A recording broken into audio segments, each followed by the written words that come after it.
Bismillahirrahmanirrahim. Assalamualaikum warahmatullahi wabarakatuh. Asyhadu an la ilaha illallah, asyhadu anna Muhammad Rasulullah. Allahumma sholli ala sayyidina Muhammad wa ala ali sayyidina Muhammad. Kama sholaita ala sayyidina Ibrahim wa ala ali sayyidina Ibrahim. Bil alamina innaka Hamidum Majid. Sebelumnya kita panjatkan dahulu doa kepada Gusti Allah yang Maha Agung untuk saudara-saudara kita yang telah memberikan sholawatnya kepada channel dakwah ini. Sehingga channel dakwah ini dapat eksis dengan setia, dengan percaya diri, hadir dalam ruang-ruang diskusi kalian semuanya dimanapun kalian berada. Dengan sebuah harapan tentunya, semoga sholawat itu menjadi catatan langit, amal soleh bagi mereka dan keluarganya kelak. Dan insya Allah akan dibalas dengan balasan yang lebih baik lagi. Berikutnya untuk seluruh viewer terkasihku dimanapun kalian berada ya, di mancanegara maupun di dalam negeri, aku ucapkan terima kasih atas apresiasinya ya. Dengan itu semua, semoga selalu always dan tidak pernah never tetap bertumbuh menjadi yang anti skip dan anti download. Ya. Bagi yang berkenan silakan saja ya untuk men-share, tapi linknya ya yang di-share. Jangan diunduh, dipotong-potong lalu diunggah. Jangan, nggak kasih izin aku itu. Kalau ada untuk keperluan tertentu tentang video-video di sini mungkin dijadikan sebagai literasi gitu, izin dulu ya. Bisa lewat WA, kan ada nomor WA yang bisa dijapri itu. Nanti aku pertimbangkan. Kalau memang oke ya aku kasih, kalau enggak ya enggak.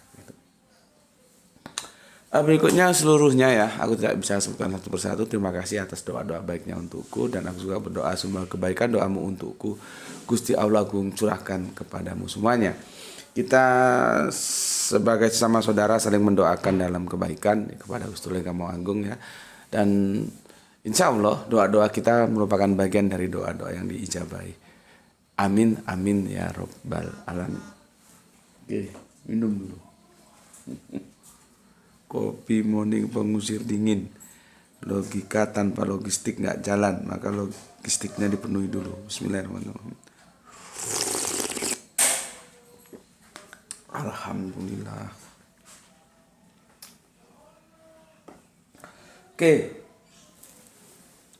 Ada pertanyaan yang masuk, komentar yang masuk ya di senja hari di kajian utama kita, tapi setelah aku pertimbangkan komentar itu akan aku tempatkan di mampir ngombe saja ya, karena bahasanya ringan-ringan saja, tidak terlalu jelimet gitu ya. Itu dari sesepuh kita, dari bapak kita yang memberikan contoh bagaimanapun tetap mempunyai semangat belajar yang tinggi ya. Padahal beliaunya itu sudah bisa dibilang sebagai bapak-bapak kita, artinya ya, memang dari segi usia jauh di atas kita. Ya tapi toh walaupun demikian masih saja mau ngaji bareng di sini bersama kita. Dan dia bukan kaleng-kaleng. Dia alumni dulu masih institut ya, IAIN ya, tahun 70 sekian. Jadi ketika aku masih bermain layang-layang, beliaunya sudah kuliah. Ya. Dan pernah diajar oleh almarhum Azumadi Ashar, semoga Allah selalu merahmati tidur panjangnya. Ya. Prof Azumadi Ashar itu pernah menjadi dosen beliau. Itu ada sebuah rujukannya yang diperintahkan bahwa tuntutlah ilmu mulai dari gendongan ibu sampai ke liang lahat. Nah, beliaunya itu mencontohkan pada kita bagaimana menjadi Islam rasional, yaitu aplikatif terhadap hadis itu. Artinya ketika kita masih muda, ya hiburan sih nggak apa-apa, aku juga suka hiburan, tapi ngaji yang serius itu juga perlu. Masanya kita itu ngajinya itu masih seneng yang masih santai-santai, yang ringan-ringan, yang bernada, tidak terlalu jelimet ya. Contohnya sampai saat ini waktu kita diskusi dengan tamu kita mualaf yang cantik-cantik itu viewersnya sudah 1,4 1400. Padahal isinya ya cuma ngobrol biasa sih. Ya ada keilmuannya sih ada, bukan tidak ada ya, tentunya ada orang kita ngobrol teologis ya. Cuman kan kalau dibanding dengan kajian-kajian menu utama kita, ya jauh lah. Cuman faktanya ya, aku lihat tadi kok sudah 1.400, padahal kok kajian-kajian utama kita seperti tadi malam itu berbobot banget itu. Jadi otak-otak yang goblok itu nggak tahu apa itu ahad, apa itu wahid, apa itu ehad, apa itu yahid, di sana bisa mengerti. Cuman kan penontonnya kamu lihat itu powernya 500 saja kagak ada, mungkin 200 atau 300. Tapi kalau yang ya itulah yang easy going, yang sebagai mereka anggap listening ya, langsung 1.000 sekian, 1.000 sekian. Jangan begitu. Karena memang sih ya, berjalannya dunia per-YouTubean itu dianggap hiburan, awalnya kan di sana. Makanya sekarang itu tetap saja kajian-kajian yang tidak terlalu jimat, yang ada hiburannya, yang hohohihe, itu tetap menjadi favorit. Ya. Maka aku mengatakan ya enggak apa-apa yang begitu, cuman yang utama-utama yang itu keilmuan juga jangan dilupakan. Jadi proporsional lah. Ya. Oke. Bapak Ikhwan Tamim yang semoga melalui masa-masa tua dengan menua bersama orang-orang yang tercinta. Kan dulu begitu kalau kita sedang nulis. Sekarang nggak ada ya orang kirim surat cinta ya. Dulu kan belum ada WA, belum ada. Berarti kalau pacaran tuh nulis surat. Aku ingin menua bersamamu. Itu artinya kesetiaan ya. Sekarang sudah nggak musim, nggak ada sekarang ya. Ada WA, ada segala macam. Dulu nulis surat ada dititipkan temannya, dikasihkan, nanti dibalas lagi gitu. Aduh, semua sudah terporak-porandakan. Jadi budayanya sudah berubah. Sekarang budaya teknologi, ngapain juga nulis surat, mending gua WA. Gue demen sama lu gitu langsung. Oke Pak Iwan Tamim ya, semoga menempuh hari-hari tua yang berbahagia, menua bersama orang-orang yang tercinta, mungkin istri, mungkin anak, cucu, cicit atau sebagainya. Dan juga tidak menutup kemungkinan teman-teman, ya, teman-teman dulu waktu masih muda, masih kuliah gitu. Oke. Komen dari sesepuh kita nih ya, yang mengajarkan kita tentang pentingnya belajar ilmu itu ya. Begini. Assalamualaikum, waalaikumsalam ya. Sudah sebentar, ini komennya adanya di Manukan pun gagal mu'alaf Quran Surah An-Nisa 4157-158 seri yang ke-6 ya. Di sana anunya komennya. Assalamualaikum, waalaikumsalam warahmatullahi wabarakatuh. Alhamdulillah bisa ngaji, nambah ilmu, nambah kerkahan. Apa maksudnya ini? Salah ketik mungkin ya. Salam Isra, Islam rasional. Oke, terima kasih Bapak. Gus, masalah DA ini kita sebut apa ya? Sebagai profesi VJ aja ya, VJ ya. Aku memang tidak sebut nama ya. Masalah VJ ini yang lengket dengan Ustadz, gimana tuh? Ya. Gimana jawabnya ini? Itu yang pertama. Yang kedua, apa sih tabernakel itu? Betul tidak nyebutnya? Aku jawab sekilas yang tabernakel dulu ya. Tabernakel itu bisa lemari, bisa kotak, intinya dia tempat lah. Itu biasanya yang paling dekat dengan tabernakel itu Kristen dari teman-teman Katolik kita ya. Jadi nanti itu ada yang namanya apa ya? Jadi menyimpan sakramen yang telah disucikan gitu loh. Itu namanya tabernakel. Jadi intinya tabernakel itu apa? Ya tempat menyimpan benda-benda yang disucikan kita aja lah. Gampangnya begitu. Kalau anunya sih ya bahasa Inggrisnya itu ada yang tabernacle ya, artinya tenda, pondok, rumah, penginapan ya. Ibraninya miskan ya, artinya tempat Tuhan berdiam di tengah umatnya. Nah, ini hati-hati lagi nih. Nanti dikirain Tuhan nongkrong di rumah gitu. Itu baitullah, bait Allah, Allah di dalamnya gitu. Bahasa Yunaninya skeno, artinya tempat tinggal mendiami. Terus bahasa Latinnya tabernaculum, artinya rumah penginapan. Jadi sebetulnya hotel itu kalau disebut tabernacle ya bisa juga. Kalau pemahamannya seperti tadi malam kita berbicara tentang makrifat dan nakiro. Kalau pemahamannya nakiro umum, maka hotel itu juga bisa disebut tabernacle.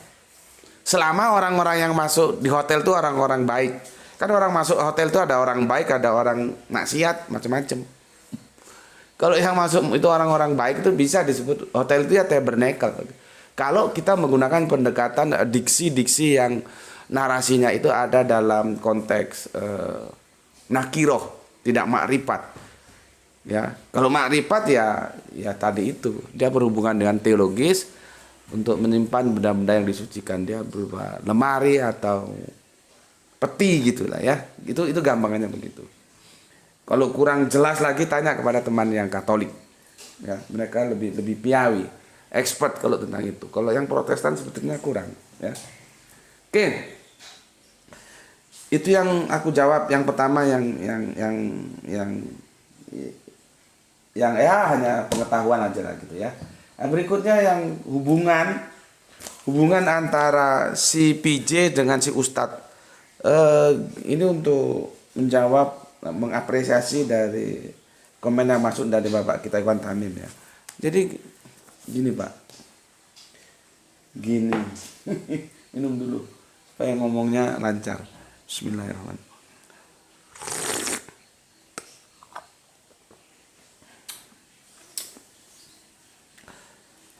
Sebetulnya gini ya, dalam kehidupan sosiologis kita, orang-orang seperti si PJ ini, sekali lagi aku bilang aku tidak mau sebut nama ya, kita tidak membicarakan namanya. Kalau memang bisa dihindari.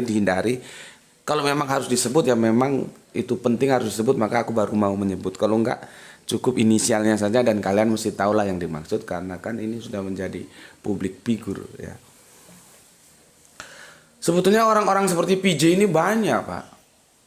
Cuman kan mereka tidak public figure, jadi tidak terekspos. Zaman sekarang kita ini kan zaman digitali komunikasi ya. Ada dunia-dunia virtual yang itu membuka luas ya. Untuk siapa saja bisa masuk ke dalamnya. Tentunya juga mereka-mereka yang secara publik itu sudah menjadi figur. Tetapi fenomena-fenomena seperti yang dilakukan oleh si PJ ini itu lumrah, jamak, bukan sesuatu yang istimewa. Itu dulu yang harus kita pahami. Lalu kenapa si VJ ini ketika dia dekat dengan Ustadz, sebetulnya bukan dengan Ustadz juga ini. Dia juga dekat dengan si Habib itu, Habib yang nggak tahu, kan dulu nggak terkenal dia, tiba-tiba bisa menjadi populer sekarang. Yang ya pemikirannya ya ada benernya, ada enggaknya ya biasa lah ya. Ya. Kan dia terkenal, dulunya kan kita nggak kenal siapa ini orang, akhirnya terkenal juga sekarang. Ya itulah kita dimanjakan oleh adanya para saintis yang menemukan alat-alat komunikasi ya yang namanya Android itu, sehingga mendukung apa yang namanya globalisasi ya, global, semua gampang diketahui, orang menjadi gampang viral, gampang terkenal. Ya seperti si Habib ini kan masih muda sekali orangnya. Ya. Jadi dekatnya itu sepertinya itu yang aku tahu sih, bukan hanya sama si Ustadz itu, tapi sama si Habib itu juga dia dekat sering. Bahkan pernah podcast gitu kan. Itu. Lalu ditanya, pertanyaannya Bapak kita kan itu bagaimana gitu ya. Hubungannya gimana ya? Menurutku hubungannya baik-baik saja. Ya, kan gini.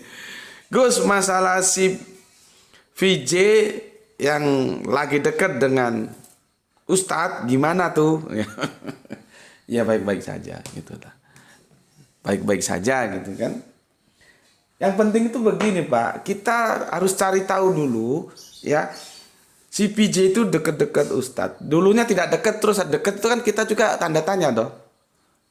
What happened? Ada apa gitu. Nah, itu kita perlu tahu supaya kita tidak salah mensikapinya.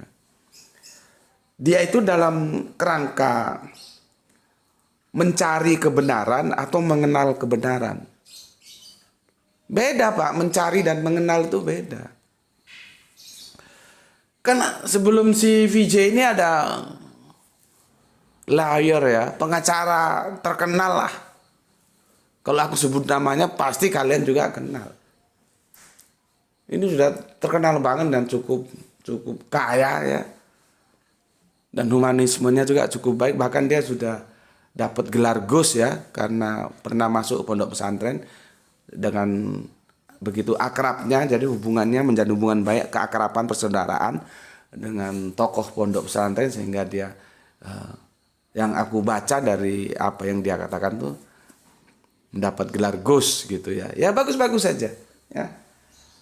Dan dia sempat podcast itu dengan dua ustadz juga, yang satu ustadz yang dari Paris Van Java itu kan, yang satu dari nggak tahu yang Ustadz yang satu ini bisa nggak di, kalau kami dulu nyebutnya negeri lancang kuning.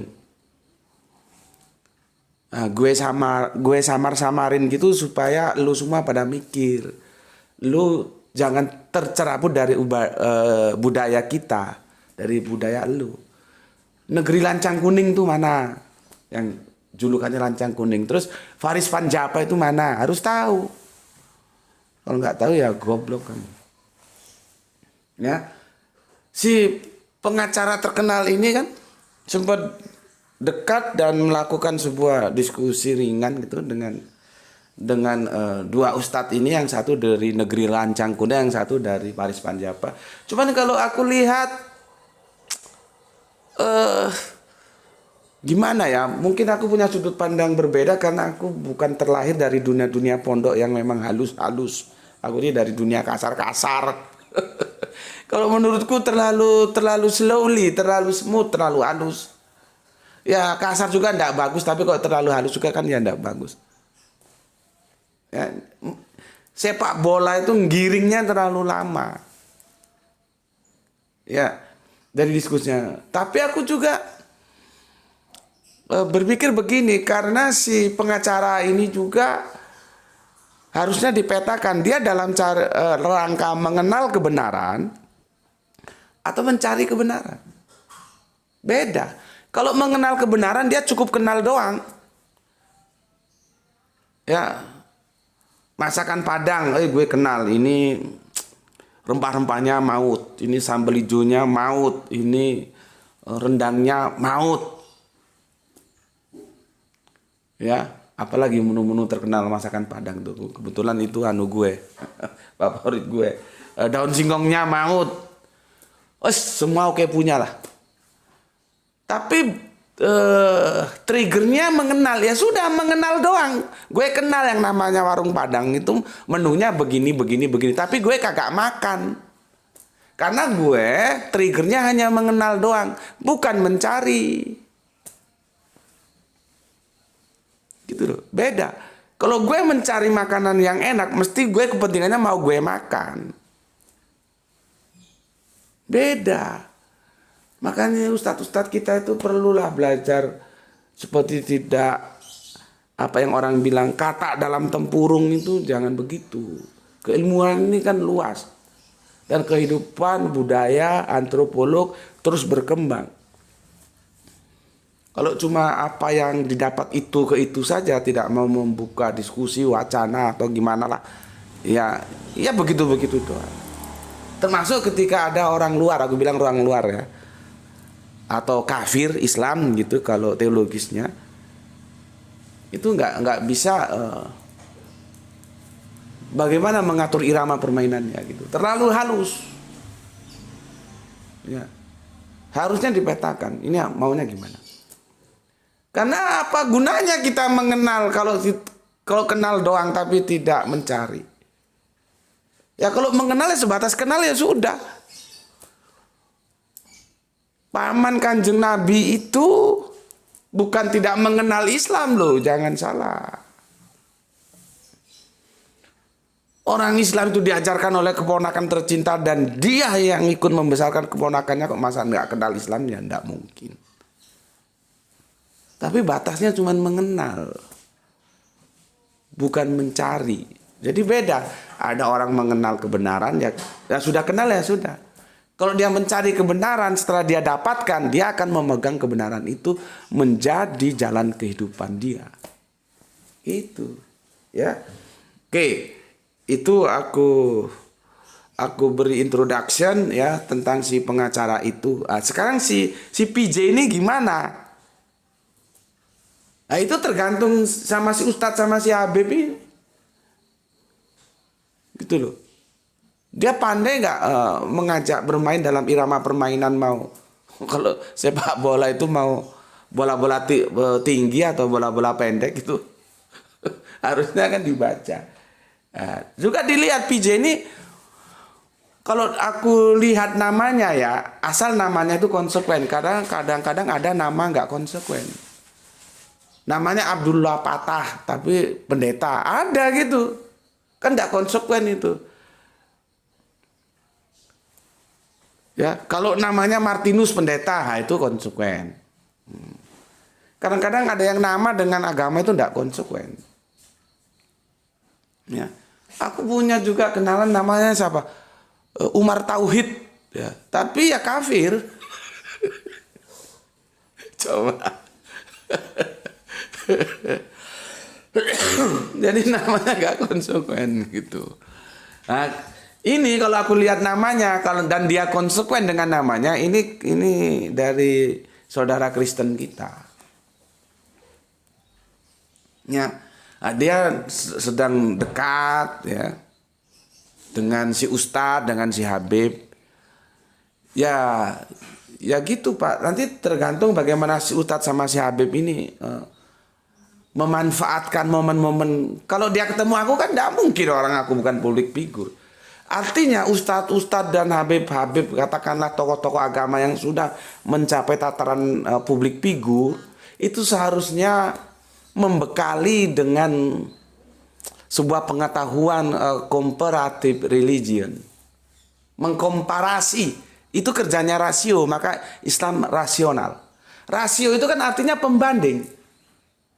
Orang kalau sudah balik itu artinya rasionya sudah bisa kerja. Oh ini batal, ini sah, ini halal, ini haram, ini boleh, ini tidak boleh. Itu kerja rasio. Makanya syarat orang dikenain kewajiban beribadah itu ya, dia sudah akil balik, akal rasio, sudah bisa membedakan.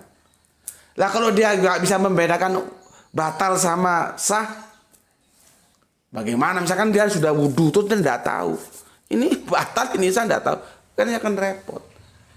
Ya, maka rasio itu dijunjung tinggi, dia akan menentukan. Ya, dalam hal apapun rasio itu dijunjung tinggi. Itu ya, maka jargon kita Islam rasional itu sudah sangat-sangat mantap sekali, karena Al-Quran juga memerintahkan kita seperti itu. Gitu. Ya, kembali lagi, para public figure itu perlu membekali dirinya dengan comparative religion. Kalau itu terlalu ke barat-baratan, ya wes kita pakai istilah yang pondok, usuluddin. Ya, perlu. Nah, yang aku lihat ustadz-ustadz ini tidak punya kompetensi di sana. Si Habibnya juga tidak. Aku belum melihat mereka punya kompetensi di sana. Nah, kalau terus kita kedatangan saudara kita yang seperti VJ ini, kan momennya eman, sayang. Gitu loh. Sayang. Kemarin waktu aku diundang memberikan pembekalan para apa ya? Teman-teman yang di Solo Tigo itu kan ternyata banyak juga pesertanya dari Lombok. Aku tanya, ternyata fenomena di Lombok juga itu sama dengan fenomena umumnya kita. Aku kan sudah bilang, coba lihat, coba perhatikan di masjid-masjidmu, ada nggak kajian kristologi di sana? Kalaupun 100% kita punya waktu, mbok ya yang 90% itu untuk belajar Islam, yang 10% itu belajar Kristologi. Tapi kan faktanya itu ndak ada. Karena kita lupa, tercerabut dari sejarah. Kalau sudah ngomong hijrah, ingatannya ke Yatsrib. Padahal hijrah pertama kita ke Habsyah sana. Dan komandan hijrahnya, imamnya, Kang Mas Ja'far itu tidak mungkin bisa berdialog dengan indah kepada Raja Habsyah kalau tidak mumpuni dalam bidang comparative religion, yaitu yang kita sebut sekarang Kristologi itu. Ini Kristologi itu penting, Pak. Gitu loh. Kalau aku sih bilang itu menu kedua. Setelah Islam itu Kristologi. Dalam apalagi sekarang dunia semakin terbuka untuk membuka diskusi kita. Nah, seperti si VJ ini. Ya, mungkin kalau aku terlalu permainannya terlalu vulgar, yang mau halus-halusan ya, yang monggo, tapi jangan terlalu halus. Petakan, dia mencari kebenaran atau mengenal kebenaran. Kalau dia mencari kebenaran, ya pasti itu seharusnya melakukan komparasi. Nah, si Ustadz, si Habib harus bisa menjelaskan. Namanya komparasi itu mesti lebih dari satu. Dia tidak berbicara di satu sisi. Kecuali si PJ ini sudah nggak lagi nganggap sama agamanya dia yang lama. Ya sudah, dia langsung belajar Islam saja. Gitu loh. Makanya dipetakan dulu, dia ini yang mana? Kalau dia mencari, itu yang bagus. Tapi kalau dia mengenal, ingat, harus diingatkan kalau dia hanya mengenal. Apa gunanya orang hanya mengenal masakan Padang itu enak, tapi nggak mau makan masakan Padang itu? Lah untuk opo? Gawe opo kon? Sia-sia waktu hidupmu. Padahal hidup ini adalah sebuah lintasan waktu yang pasti terukur mulai di mana dan selesainya di mana. Setelah itu kita akan kembali dan nanti akan diperhitungkan segala apa yang kita tentukan. Sekarang ini menentukan pilihan. Kan percuma toh, kita tahu hanya untuk mengenal saja tapi tidak mencari. Oh ini benar, saya tahu ini benar-benar. Oh Islam itu bagus gini-gini, tapi dia tetap aja kafir. Lah kage opo? Maka aja ke dalam sebuah diskusi-diskusi, kalaupun awalnya mengenal kebenaran, tapi akhirnya melangkah lagi mencari kebenaran.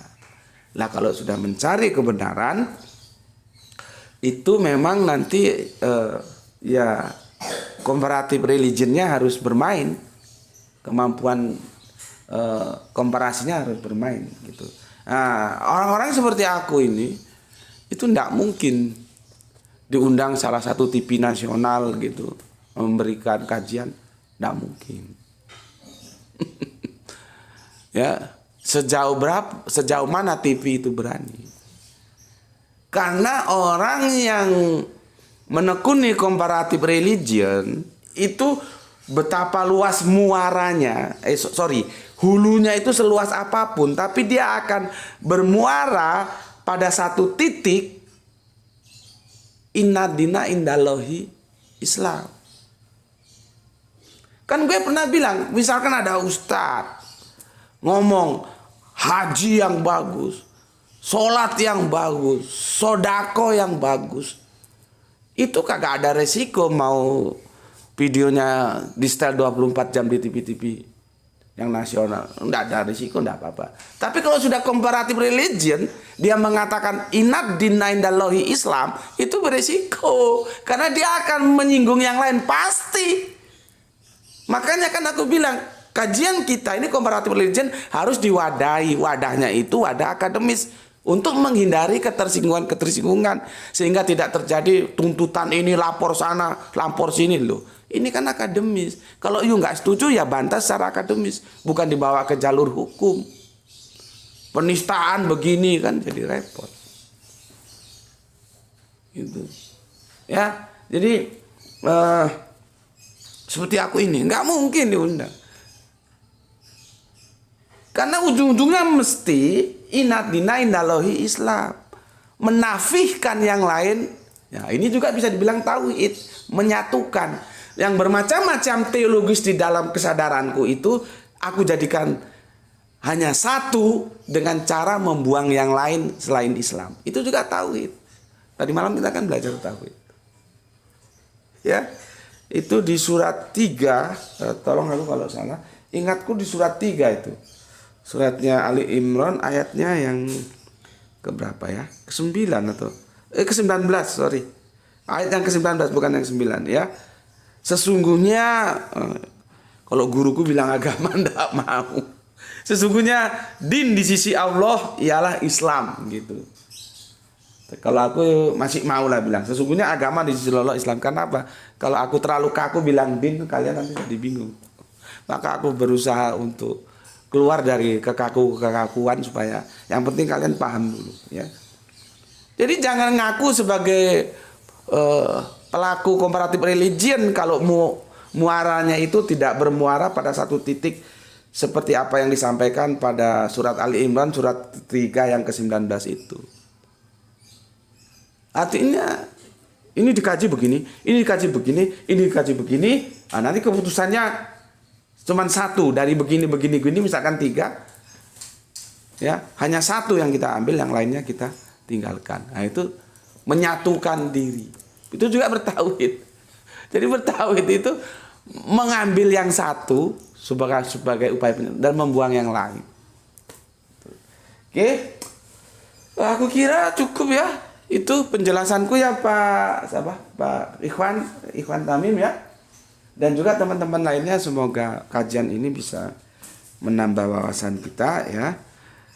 Ya, aku bisanya ngomentari seperti itu, terserah mereka lah ya, karena ini kan orang-orang yang terkenal di publik figur sana ya. Ya kalau mereka punya waktu atau ada yang menyampaikan kajian kita ini kepada mereka sehingga mereka si ustadz sama si Habib itu bisa mengambil sebuah wacana yang kita sampaikan, ya bagus-bagus juga gitu ya. Oke, itu Pak Ikhwan Tahmim ya. Aku telah paparkan seperti itu. Oke, akhirnya pesanku untuk kalian semua saudaraku Islam ya, jaga Islamnya, dijaga Allahnya, dijaga Nabinya, dijaga Al-Qur'annya, dijaga menjadi bingkai imanmu. Tetapi aku tetap pesankan ya, jangan lupa tetap memberi hormat kepada saudara kita yang memilih jalan lain ya. Sorry, aku tidak membacakan komentar kalian yang masuk di mampir ngombe yang kemarin ya. Ini hari Senin ini kameramennya ini mau upacara, biasanya sibuk ya. Dan aku juga terlupakan tadi ya, sudah nggak apa-apa, nanti mungkin aku lihat lagi kalau memang ada yang perlu aku komenin, aku komenin ya. Tapi setidaknya aku sudah sampaikan, mohon dipersori ya. Komen kalian di mampir ngombe yang kemarin itu tidak aku bacakan, bukan berarti aku tidak memberikan apresiasi sebagai bentuk penghormatanku kepada kalian semuanya. Enggak ya. Oke.